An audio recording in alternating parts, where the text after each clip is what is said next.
Hello दोस्तों, आपके अपने चैनल स्मार्ट स्टडी 78 में आपका स्वागत है। यदि आप भी सीटेट एग्ज़ाम की तैयारी कर रहे हैं, ये इन्फॉर्मेशन आपके लिए है। तो आपका सीटेट कब होने वाला है, इस पर हम बात करने वाले हैं। तो इस पर लिखा हुआ है कि सीटेट एग्ज़ाम की नोटिफिकेशन जल्द। तो इन्होंने कहा है कि आपका सीटेट का नोटिफिकेशन जल्द आने वाला है, क्योंकि इस बार जुलाई यानी कि जुलाई में आपका सीटेट नहीं हुआ है। इस वजह से ये आपका दिसंबर में आपको सीटेट आपको देखने को मिलेगा, दिसंबर वाला, यानी कि दिसंबर में आपका एग्ज़ाम होगा, इन्होंने ये कहा है। तो इन्होंने सबसे अच्छा मौका इस बार ये दिखाई दे रहा है आप सभी को।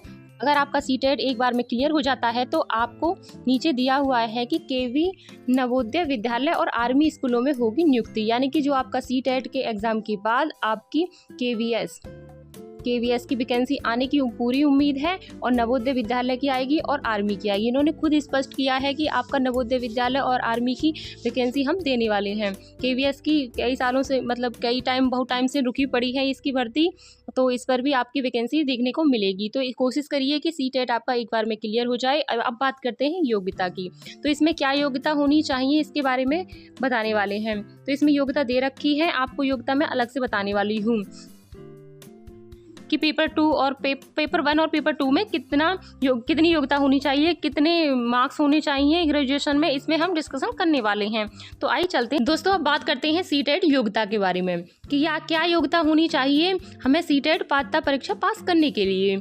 तो सबसे पहले मैं पेपर 1 की बात करती हूँ। पेपर 1 कौन कौन दे सकता है? जो भी फ्रेंड्स हमारे 1 से लेकर 5th तक के टीचर बनना चाहते हैं तो वो हमारे पेपर 1 देंगे।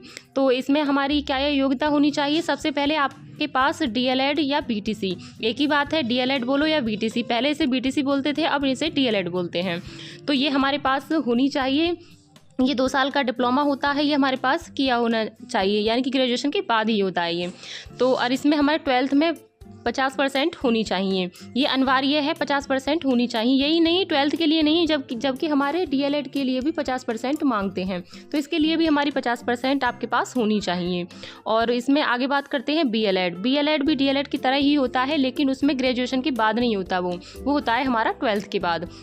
12th करने के बाद होता है हमारा बीएलएड। तो जो भी फ्रेंड्स बीएलएड कर रखा है यानी कर रहे हैं, तो वो हमारे इसमें फॉर्म फिल कर सकते हैं।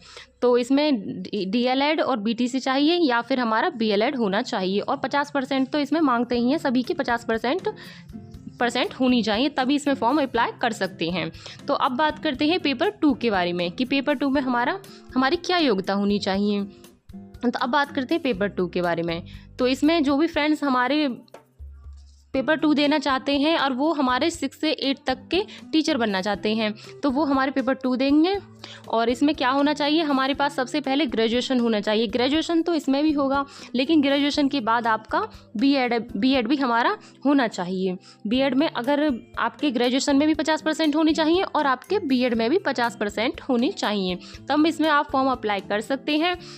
और रही बात आपके सब्जेक्ट कॉम्बिनेशन की, तो मैंने इस पर वीडियो बना रखी है कि कौन सा सब्जेक्ट ग्रेजुएशन में होना चाहिए जिससे आपका कॉम्बिनेशन बन सके। तो आप इसे डिस्क्रिप्शन में मैंने लिंक डाल रखी है, आप जाकर देख सकते हैं कि सब्जेक्ट कॉम्बिनेशन कैसे बनेगा। जो भी फ्रेंड्स पहली बार सीटेट देंगे या नहीं हो पाया किसी का, तो बिल्कुल भी ना घबराएं, क्योंकि ऐसा नहीं है, ये आपके लिए अच्छा मौका है, खास मौका है। इसमें इन्होंने कहा है कि आपकी केवीएस तो आनी ही आनी है आपकी, क्योंकि 2022-23 से नहीं आई है आपकी केवीएस, तो केवीएस तो आएगी। केवीएस तो आपकी आनी है, नवोदय विद्यालय और आपके आर्मी की वो भी आनी ही निश्चित है, क्योंकि है। तो कोशिश करिए कि आपका एक बार में ही क्लियर हो जाए। और जो भी फ्रेंड्स को कोई डाउट रहा हो तो आप मुझे कमेंट करके ज़रूर बताएं। और टीचिंग से संबंधित सभी अपडेट पाने के लिए इस चैनल को सब्सक्राइब जरूर कर लें। मिलते हैं अब नेक्स्ट वीडियो में, तब तक के लिए धन्यवाद।